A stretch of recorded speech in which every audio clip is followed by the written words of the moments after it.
Any health-related information on the following show provides general information only. Content presented on any show by any host or guest should not be substituted for a doctor's advice. Always consult your physician before beginning any new diet, exercise, or treatment program.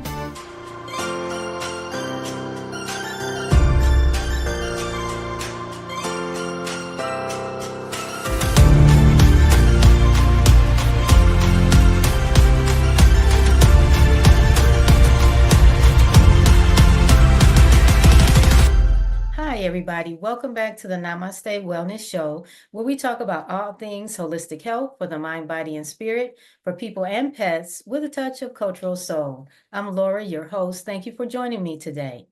Today, my special guest is Lori Clemmons. She is an author, a life coach, and she helps women with chronic illnesses. Lori herself is recovered from 27 years of a chronic illness. And she's going to talk to us about that today and tell us about her background, how she, or what inspired her to write her book, and just what she is doing right now to help women with chronic illnesses. So welcome, Lori. Thank you for being on the show. Hi, thank you, Laura. I'm so glad to be here. Okay, very good. So let's start with telling us a little bit about your background and how you got to where you are today in terms of, your recovery and writing your book and just, a little bit about all of that. Yes, I would love to. Thank you.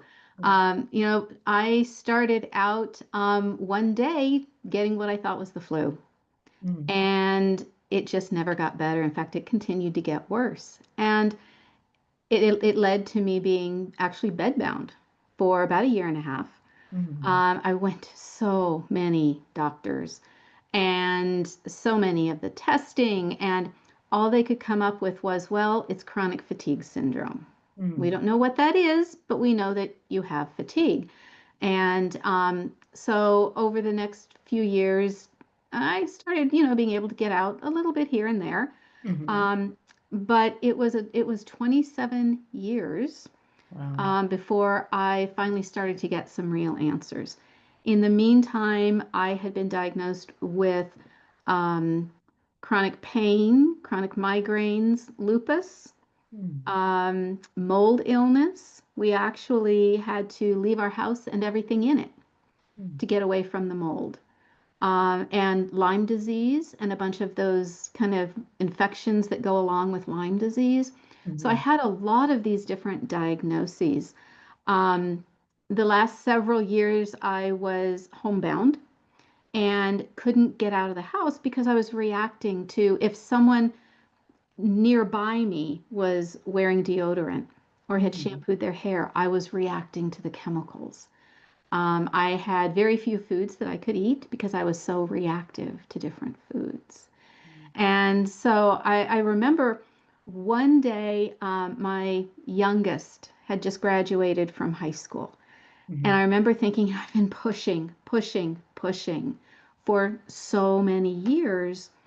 And you know what? I just need to take some time to slow down and to really find who I am. Aside from the illness, aside from all the responsibilities. And I remember I started doing a little bit of artwork. I started learning. What kind of work? A little bit of art work. Oh, art. Okay. A little bit of artwork. Started learning meditation. Started trying to just go for even short little walks. And all just to kind of more for just my emotional health. And what I noticed is that my physical health started improving. And within about 10 months, I actually ran my very first 5K. Wow, nice. And it was amazing because I never would have thought that just by working with my nervous system, that 27 years of illness could have been resolved. So do you think that it might have been somehow connected to your emotions? The symptoms that you were having, you said you were having headaches, you had fatigue, pain, and no, the pain, what other, besides your headache, where else were you having the pain? Or was it? I had fibromyalgia, which is just all over muscle achy kind of pain. Yeah. Okay, right. And what were the symptoms? You said that they diagnosed you with Lyme disease, and what were some of the symptoms of the Lyme disease? You said there were symptoms, a lot of symptoms that go along with that. Yeah, the fatigue with Lyme disease, the brain fog, Mm, just that constant fighting of the infection, that okay. my body just couldn't get rid of it. Got it. Um, and many of the other infections that went along with that. And you asked about just the emotional part of it. Mm-hmm. And looking back, I can see, okay, I got what I thought was a flu. Mm-hmm. But even before that, I look and it's like, wow, I was pushing really hard, working full time. It was during tax season, so all the extra hours and Wow. so much that I was just push, push, push and go, go, go, that had really run my body down and had I not been see. taking care of my body. Right. And then when I got sick, whatever it was that initiated that, Mm-hmm. it just took me out. Right. So it sounds like Um, there was a lot of, and that was one of my questions. After you said you were bedbound for the amount of time you were, and then eventually you did go back to work, and then you started really probably driving yourself a lot, as you said, pushing, pushing, pushing, to use your words. So a lot of it was connected. That's very stressful. What you're describing is a very stressful environment that it sounds like you were in, and then it did affect you mentally, emotionally, as well as and physically, or physically. manifested in the physical conditions. Yeah, and we are so connected. Mm, We're starting to hear more about the mind-body connection yeah, and how our mind and our body work together. yeah. And we live in a culture where the doctors handle all the physical. Hmm. And we just aren't as a culture, we're not aware of how much our mind, our thinking, our Mm, emotions impact our body. But if you think of it, think about going to a scary movie. mm-hmm. It's not real. We're Right, not really experiencing it. It's happening in our mind, but yet our body picks it yeah, up right. when we watch a movie or when we think back to maybe a wonderful vacation that we had. It Mm, just feels, how nice and relaxing. yes, Yeah, because our mind impacts our body.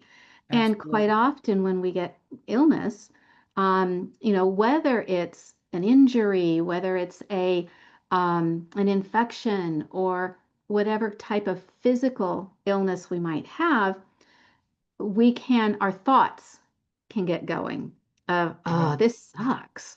This is Yeah. bad. I hate not being able to go out. My body is a mess. Right, And right. those So it's that thoughts, negative self-talk that you're doing as well.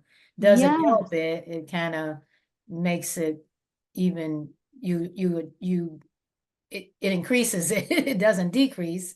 The negative self-talk doesn't decrease the problem. It increases the problem. So exactly. yeah. Because when we have that negative self-talk, Mhm. we release adrenaline, we Mm, release cortisol as if we really are in a survival state. right. Yeah. And when we release the cortisol and the adrenaline and then get those neurochemicals going, Right. the body then wants to focus all of its attention on fight or flight. Right. How do I get out of this? And Hmm. we've all felt anxiety and stress, Hmm. and the body feels that. And all of our energy then goes toward how do I get out of this? Right. And we don't have the energy and the resources to focus on healing Yeah. or to focus on digestion to get the most out of our food or to focus on clear thinking. Correct. Yeah. And so those thoughts can really keep us stuck then in that chronic illness state. Right.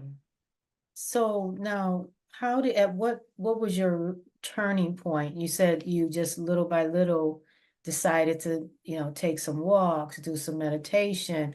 Was this through someone, a professional that you were talking to that guided you to this, or did you just find it on your own?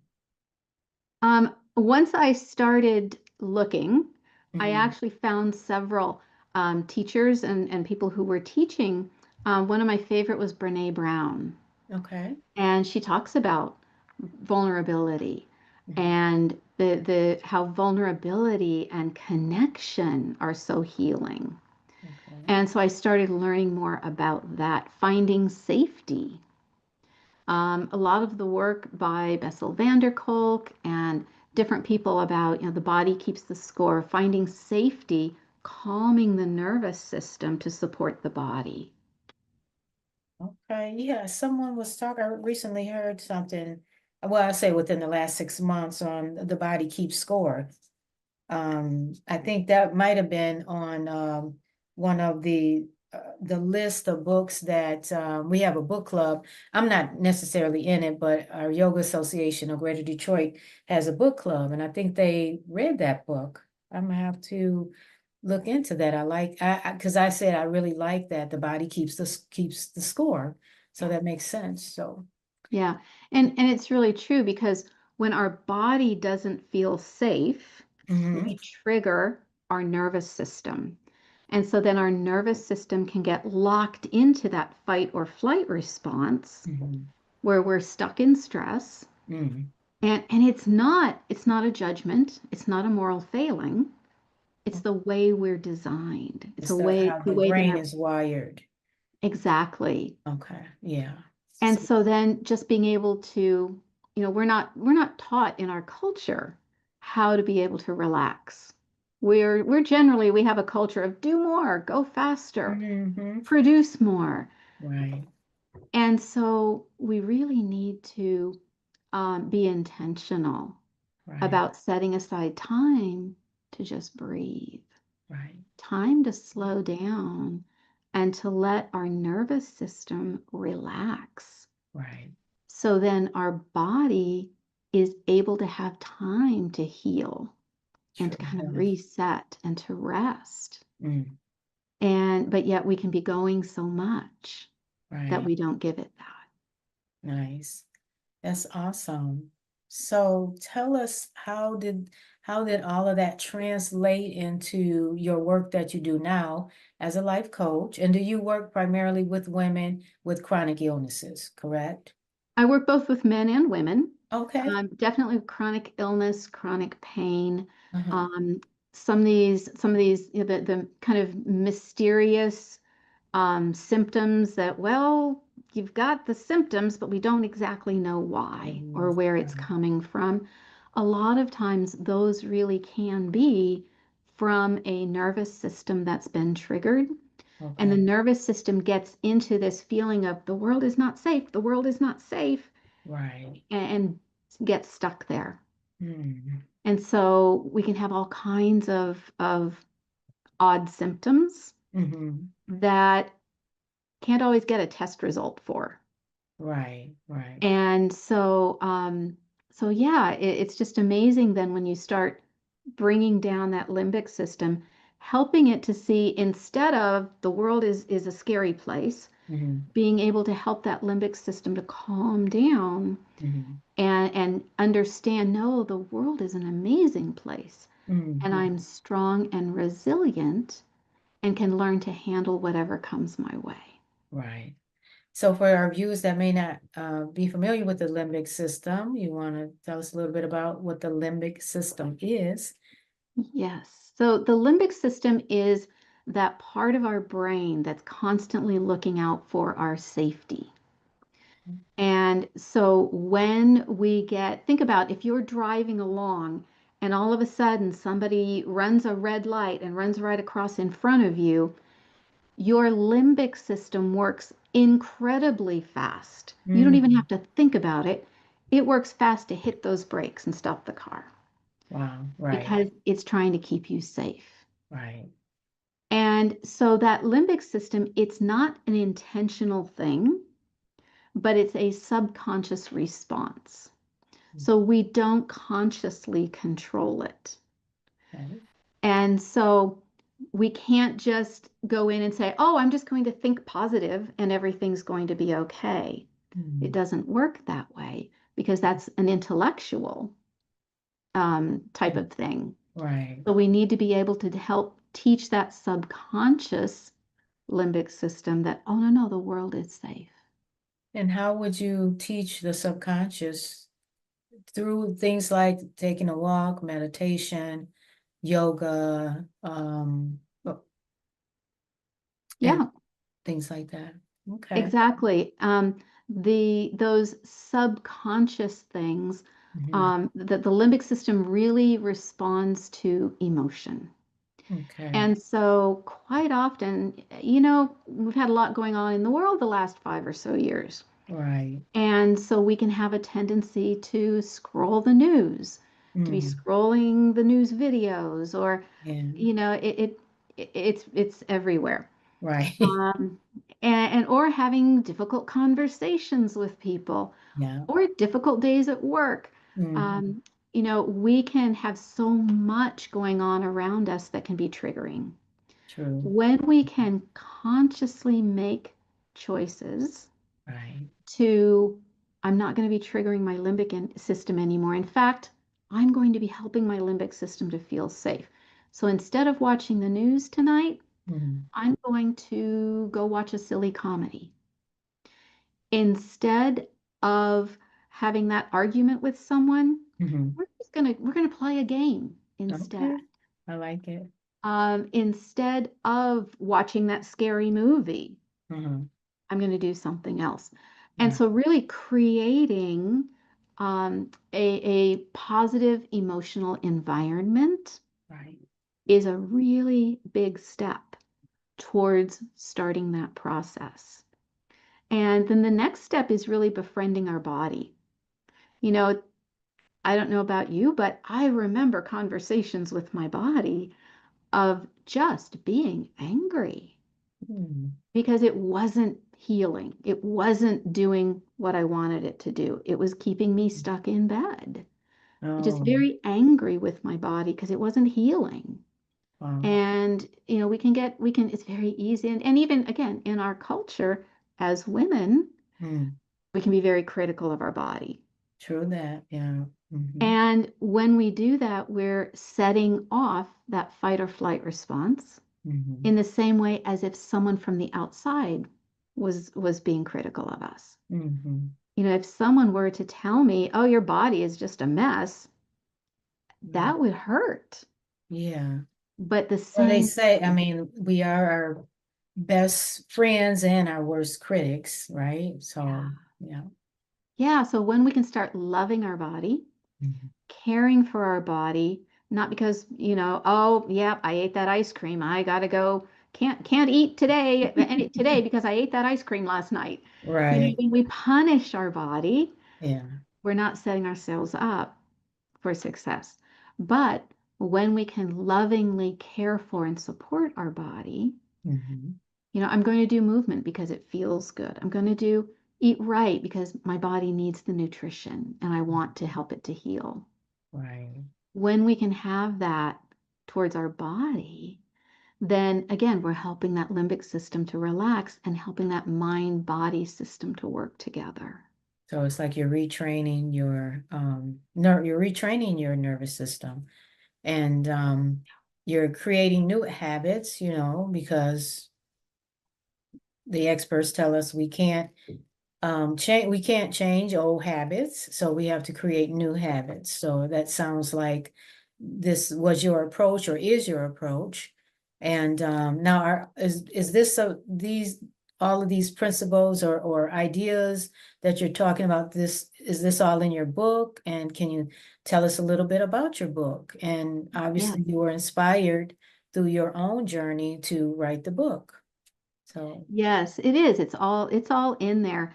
mhm. What I really love about the book is actually it follows throughout the book. There's a few pages at the beginning of each chapter that follows the story of a king. And this king gets his kingdom, and along with getting his kingdom representing, we get a body Okay. to care for. The king gets a dragon who is the protector of his kingdom, powerful dragon who represents our limbic system, that is our protector. The king also gets a group of historians that keep the history of the kingdom. So the king can remember, hey, what do I do when this happens? What do we do when that happens? So he has his historians as his advisors. And then he has an ambassador who is his connection with the outside world. Okay. And so we follow this king, and as his dragon gets older, bigger, more powerful, he doesn't know how to control it. And so the dragon starts getting destructive, and he starts being in battle with his dragon, very much the same way that we can be with our limbic system. If we have emotions that are uncomfortable, we can shut them down. If we have thoughts that can trigger those emotions, we don't always know how to deal with all of those things going on. And so we watch as the dragon really starts destroying the kingdom. He's trying his best to protect everybody, but he just doesn't understand. He needs leadership. And so then we see the turning point where the king is like, oh, I need to learn how to lead the dragon. I need to learn how to guide my storytellers in the same way that we need to learn how to guide our thought patterns. And he realizes, oh, I need to take care of my kingdom out of love and compassion, not out of frustration and anger. And so I follow in each section the science behind how these things happen, and then the tools that we can use to, like that king, be able to change the way we deal with our own kingdom. And be able to have that calm, peaceful kingdom that the king eventually is able to have. Okay. Interesting. All right. So, then the book, it almost sounds like it's not like your personal story. It's just helping people to learn how to live a more positive, self-inspired, healthy lifestyle in general. Exactly. It's very practical. Very practical. It was not just for me to tell my story. There's Gotcha. like 3 pages in there that have my story. Okay. But it's all about the practicals of how do we calm our limbic system? How do we befriend our body? How do we guide our thoughts? How do we And with the foster healthy and connections? you said with the science behind it too. Yes. So, okay. So can you expand on that a little more? Yeah. Yeah. It's been amazing. Over about the last 20 years, there has been so much about the mind-body connection. Okay, right. And how the limbic system works, how it triggers. Gotcha. Okay. And then how we can become really stuck in these patterns of reactions. So think about, if we wake up every morning and the first thing we think is, oh no, busy day, got to get going. And it becomes a habit. Right. And our brain learns by habit. And so the more we do it, the deeper that habit becomes.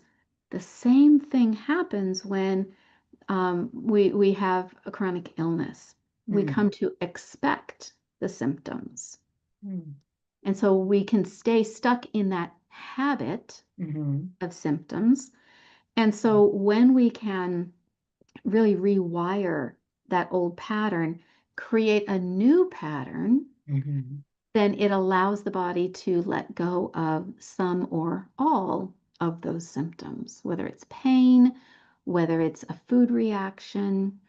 We can create new habits of calm, of health, of wellness, Mm-hmm. and let go of those old patterns. Got it. It makes me think about the plasticity in the brain, that there's something actually like you're laying down tracks in the brain that and you were saying it a little while ago, it's not, you can't on your own by thinking a positive thought in this moment, because those tracks have been laid down for perhaps years.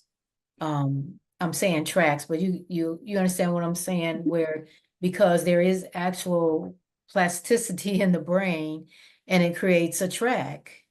Yes. Is what I'm thinking, I'm hearing you say. And so when you have to really, it's not easy to change a bad habit, and that's not just an old cliche.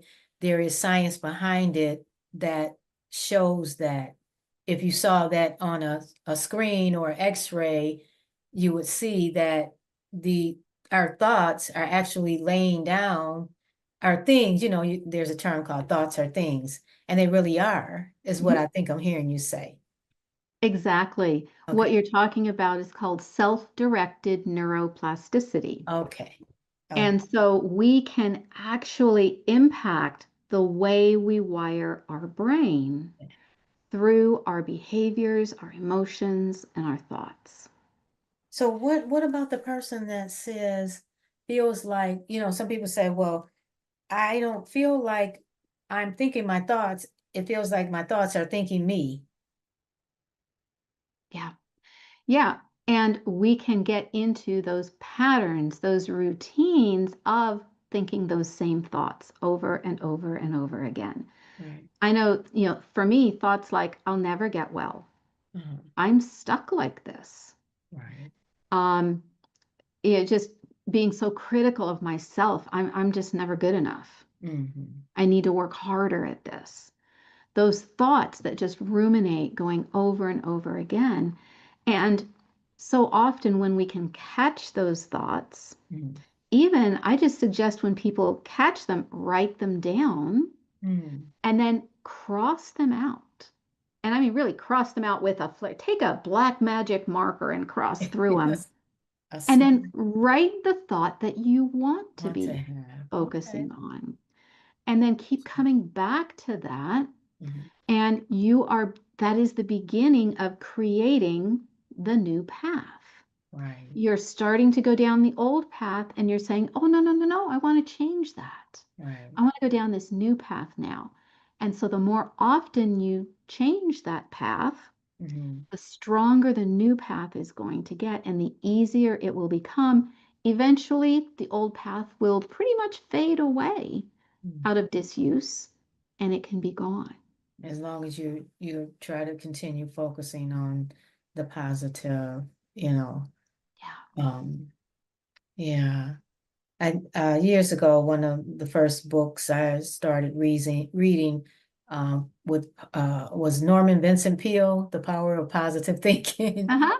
And I started, trying to change my thought pattern. Now, at the time I was working in a psychiatric hospital, um, as a patient advocate. And so it really started, changing the trajectory of my life, actually, to be honest with you. And then from there, I started studying other works like that, and found that I was the type of person, I've always been very emotional throughout my whole life, and a lot of times felt that people would make fun of it, and say, oh, you're too sensitive.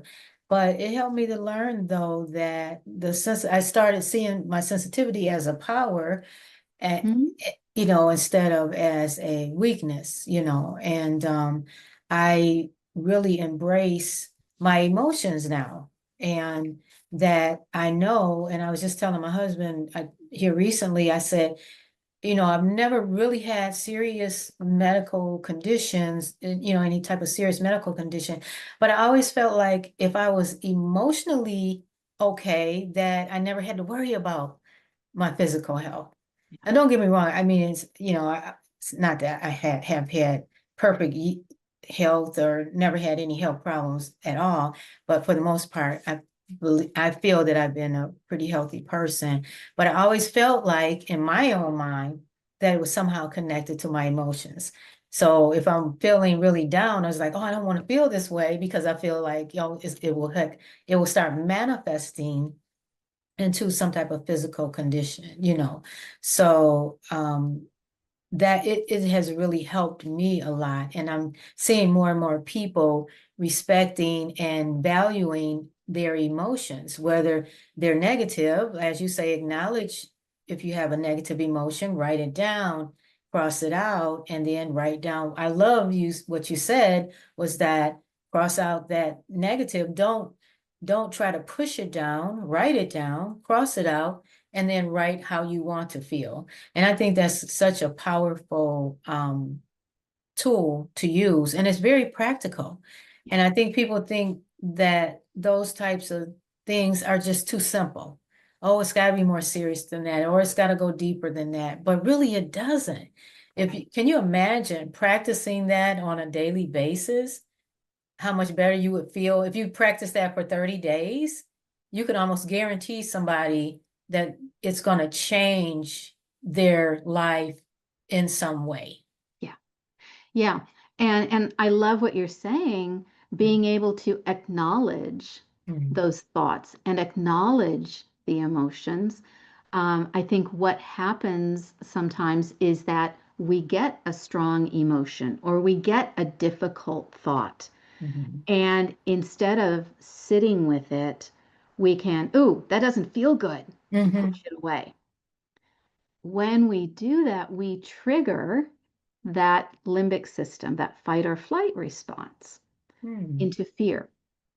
And so then we have started this process of fear and triggering our limbic system.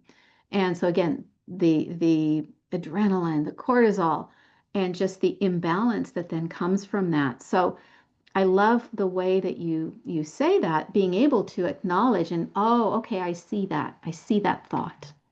I see that emotion Mhm. without fear or judgment. Even thinking about, perhaps there's not really such a thing as a negative thought or Mhm. emotion. Mhm. Perhaps at one time that thought or emotion would have served us and helped us. But you know what? I'm in a place right now where I'm ready to let go of it. So again, rather than the judgment, Mhm. the fighting it, the negative label, being Mhm. able to just see it, honor it that it's there, and say, okay, but I'm ready to let go of it now. Right. Right. Okay. Well, that sounds consistent with, a lot of what I call the new thought that I've been um hearing from more and more people. So I think that as a humanity, we are moving more toward seeing the true power of positive thinking. Yeah. It was just a thought back in the day, probably when Norman Vincent Peale. For many people, I'm sure there have been people that have been doing this for many, many, many years, and are on top of that. But I think as a mass consciousness, we're now seeing that more as a reality, that our thoughts are things, that our emotions do matter, our feelings do matter. And this is kind of like our pathway to enriching our own lives, really, when we acknowledge and take on our responsibility for our own emotions. Yeah. So, as you say, Yeah. And so many, if you want to say native cultures, ancient cultures, mhm, really had that awareness, mhm, and even a spirituality about it. mhm, mhm. You look now, it's really inspiring to see that the science is showing it. It's Oh, well, not that's true. just, yeah. And That's, that's really what I wanted to show in my book. I mean, I don't go into the big, deep, deep science, uh-huh. but really explaining the science in a way that's understandable so that we can, as a culture, be able to understand, hey, this is really true. It's not just old-fashioned thinking, Right. But this is really the science of how our brain works, how our brain and our body work together. Yeah. What happens when we get triggered, when we initiate that fight or flight response? How can we help our nervous system to feel safe? Right. And how can we work all of those parts together for our healing and for our good? Right. So now, with that being said, it also what comes up for me now is how you mentioned that there are other cultures that believed in that the power of the emotions, the spirituality, and that is considered more of an Eastern type of thought process, and then the Western process is more scientific based. But I would have to say the Eastern philosophies are a lot older. And they've been around a lot longer. So I guess I've always felt more connected from more to a more Eastern philosophy. Not that, science, obviously is important too, is important, but I don't see one as more important than the other, really. Not in my mind. So to Right. me, there should be a marriage of the two because yeah, because I just wanted to throw that in there. I don't for Yeah, whatever and reason. that's happening. Yeah. That's really happening. The science is now catching up Catching up to with what so many of these older cultures right, really knew and understood. right. We're seeing the value now of having deep friendships. People with deep friendships live longer, healthier lives. Mm-hmm. Older cultures knew that. Yeah, Just dealing with stress, dealing with emotions, right. honoring emotions, um, being able to meditate and really calm the Right. body and the mind. Yeah, The science is now showing that those things had value. So exactly. really, they are now coming together, which is really, really, and that's why I really wanted to include Mm-hmm. just the science in an understandable way Mm-hmm. throughout the book because it's more than just woo woo. Mm-hmm. Some people say it's all that woo woo meditation stuff, but Yeah, really that's what they want to say. there is It's, science behind it now. it's amazing though, because when you think of something like yoga and meditation, that's been around for thousands of years. And um, I'm a yoga teacher, and in my first yoga teacher training program, we learned that those thousands of years ago, they did the physical practice of yoga, which most people are see and may think that that's all yoga is, but they did the physical practice so they could sustain long periods of meditation because it was almost like they were downloading. They say our brain is actually a computer and we're only using, I don't know, 5-10% of it. Can you imagine using 100% of our brain power? So, they were actually using their mental brain power or whatever you want to call it during those times because they didn't have all the uh, things that we have now in our society. So they had to rely on more from an inner perspective and learning about the land and understanding how to do things that we take for granted, right? Yeah. In our day and age. So I have a lot of respect for, like I said, the Eastern philosophy. And just to add that I guess a scientific doctor, a medical doctor, conventional doctor, really is the person that I actually learned about initially. I have to say the mind and body connection, because I was diagnosed with a thyroid condition during college, actually, and he was an endocrinologist, a doctor that works with thyroid conditions. And he was the one, he would record our appointments and everything and put them on tape, cassette tape back then.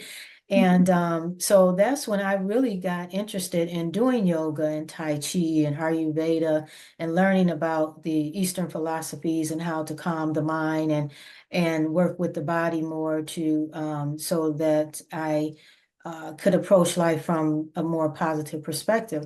So actually, he was a conventional doctor, so I have to credit Wow. him with that. And so Ahead of I his felt like he time. was ahead of his time. Yeah, he really Yeah. was. Yeah, and again, just the culture that we are in right now, Mm-hmm. there are so many distractions. I mean, Mm-hmm. I caught myself the other day. I was waiting in line at the grocery store and I pull out my phone and I'm starting to scroll on my phone and I'm like, why?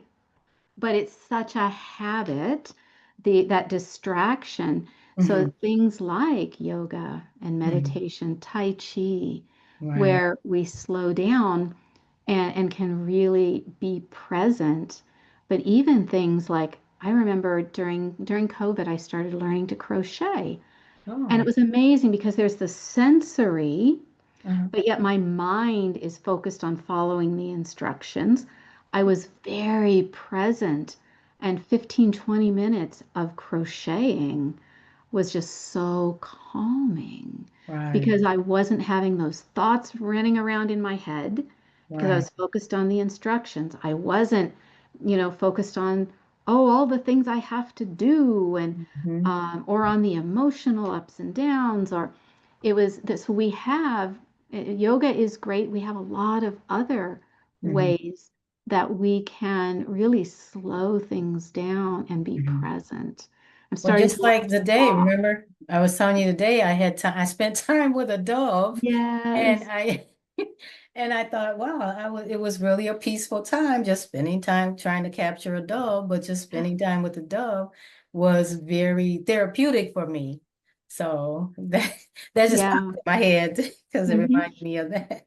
Yeah. Connection with nature. Uh-huh. Yeah. Anytime, even if it's taking care of a house plant or feeding a Mhm. fish, Right. if you can't get out into the woods, any kind of connection with nature, again, it helps us to be present and in the moment. So we let go of all of those ruminating thoughts or all of those difficult emotions, and we're Mhm. just present and at peace for a few moments. It's so healing, Absolutely. but yet so difficult. Yeah, it is amazing that it feels so difficult. But again, it goes back to the science that you're talking about, the that the what did you call it? The neuro I wrote it down, the Self-directed neuroplasticity. okay, thank you. So Yeah. self-directed neuroplasticity. I did write that down. So yeah, that is the work though. That really is the work. It So is. And whatever we feed, it's going to grow. So if right. I continue to give in to that urge to pull up my phone every time I have a minute of quiet, Hmm. I'm going to continue to need more of that. Right. But if I'm like, no, no, no, I can be still for a minute here and I'll be fine, Right. and sit with a little bit of maybe discomfort, then it's going to become easier and easier then Mm. to not feel the need to be distracted, to be able to just relax and be present. It Right. really is about practice Hmm. and creating those habits and those routines that support us being at peace and being calm rather than Absolutely. being distracted. So the book is Rewire Your Wellness by Lori Clemmons. And as a life coach, you are using these principles in your coaching practice. So if someone were to want to contact you, or do you do, I'm sure, assuming you do online, virtual, in person, that type of thing, you want to share your contact information? Yes, I do one-on-one individual coaching, as well as I have a group course that runs about 3 to 4 times a year. Mm. So that will be starting up again in probably about 2 months. All of my information is at Lori Clemmons, LoriClemmons.com Mm. is my website. And then if you do loriclemmons.com/resources, you'll get a list of, I offer a free ebook that kind of goes through a little bit of what we just talked about.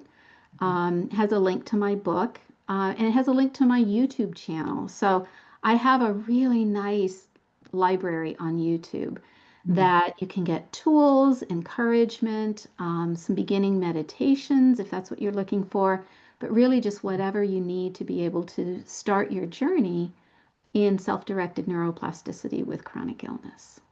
Nice. Okay. So that's Lori Clemmons, CLEMMONS.com, and then / resources to get the additional information. And Yes. okay. So if you said you have brief meditations, would you like to, I'm just throwing this on you now. Would you like to share a brief meditation with us now? Sure. Oh, I would Okay. love that. I never turned down a meditation. Okay. That would be great. So, Okay. if you're in a place to do so, and if you're comfortable, you can close your eyes. If it feels good, you can even put your hand on your heart and just take a nice deep breath in through your nose and release. And just continue breathing here and really feel your belly rise with each in-breath and belly fall with each out-breath. Just breathing in, nice big belly, and then releasing. Feeling the air as it comes in through your nose, and just the warm, soft air as you exhale. Any thoughts that come to your mind, just see them, acknowledge them, and just let them go for the moment. Maybe they can float off like a cloud or a balloon. Just letting them go. And just coming back to feeling the breath coming in and out. Feeling your feet on the floor. Feeling your seat in your chair. Feeling the warmth of your hands on your heart. Just offering gratitude to your body. Gratitude for the work that it does all day. The work of breathing, your legs that get you from place to place, your eyes that see where you're going, your ears that hear all the interesting sounds. Just honoring your body for the miracle of life that it is, constantly serving you. Maybe you can even feel your heart beating.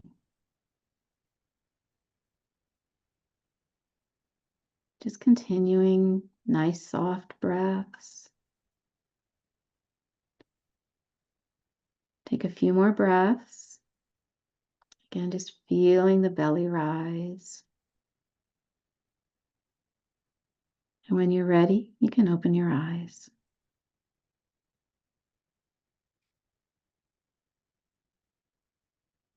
Thank you.